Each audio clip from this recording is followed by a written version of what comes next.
everybody. Bagaimana jemaat terkasih Tuhan Yesus, jemaat Gereja Generasi Apostolik? You are doing awesome. Saya dapat laporan kesaksian luar biasa and you are going to be luar biasa because kita bertekad to glorify God. Right on? Okay. So, kita lanjutkan episode yang ketiga. Are we leading? Is our leadership starting from being mechanical or relational? Apakah kepemimpinan kita itu bersikap mekanikal atau relasional? Yang seperti saya bagikan pada episode yang sebelumnya, kalau mekanikal itu datang ke Tuhan itu ada checkbox reality. So you come to God with your checklist, with your to-do list, you know. And kalau lihat ini udah, and Anda tidak datang ke Tuhan bukan karena Anda kepingin berada bersama Dia. Tapi Anda datang ke Tuhan karena Anda butuh pertolongan Dia. And kalau sudah butuh pertolongan Dia, you want Him to do what you want. Anda mau Tuhan melakukan apa yang Anda rindu Dia lakukan, dan itu adalah jawaban yang Anda mau. Yang Dia kasih Anda gak mau tahu dan bahkan gak peka, itu Tuhan lagi ngomong. And Anda shut it off, brush it off. Kamu jawabannya ngaco begitu loh. Nah, ini terjadi dengan si Saul. Okay. Saul itu pemimpin yang ditolak Tuhan. Saya mau bacakan ke Anda dari 1 Tawaris 10 ayat 13-14. How did Saul die? Kalau episode pertama, bagaimana Saul ditolak Tuhan. You know, orang yang ditolak Tuhan, manusia sekitarnya, rakyat Israel gak ada yang tahu loh. Dia sudah ditolak loh. I think the only one yang tahu itu Samuel nomor 1. Karena dia penyampai beritanya. Yang kedua tuh Daud. And Daud sudah tahu sejak dia diurapi Samuel di rumahnya di 1 Samuel 16. He knew it. That boy is no stupid dude, man.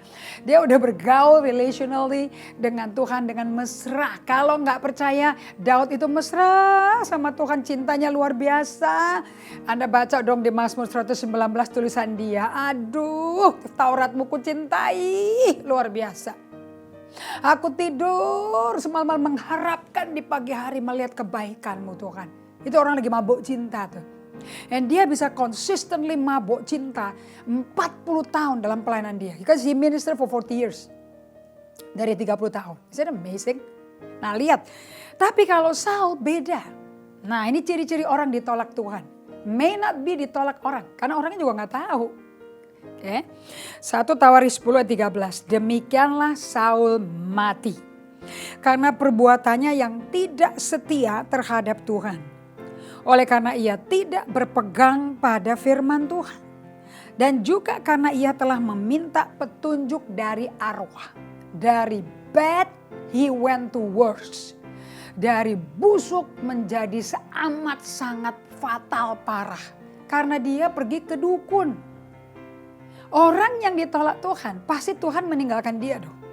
Right? Ini ada dalam Mazmur lagu kematiannya, funeral songnya dari Daud di 2 Samuel 1 tuh. Okay? Bagaimana perisai dari Saul kok sudah hilang? Perisai kan iman. Betul gak? Nah, jadi di 1 Samuel 15 ayat 26, kita dijelaskan sama Tuhan bahwa Allah menolak Saul karena tidak pegang firman. Matinya bukan tambah lebih baik, lebih parah, double. Dikatakan bahwa dia mati karena tidak setia terhadap Tuhan, kepribadi Tuhannya enggak setia. Yang kedua, ia tidak mau pegang firman Tuhan, he couldn't care less. Berarti dia dengar perkataan Tuhan tapi enggak didengerin. Hatinya Tuhan. Listen is giving yourself to be fully present. Saya belajar dari Martin Buber, are you genuinely listening? Jadi orang bisa punya telinga 2, dengar suara, tapi nggak genuine dengerinnya. Okay?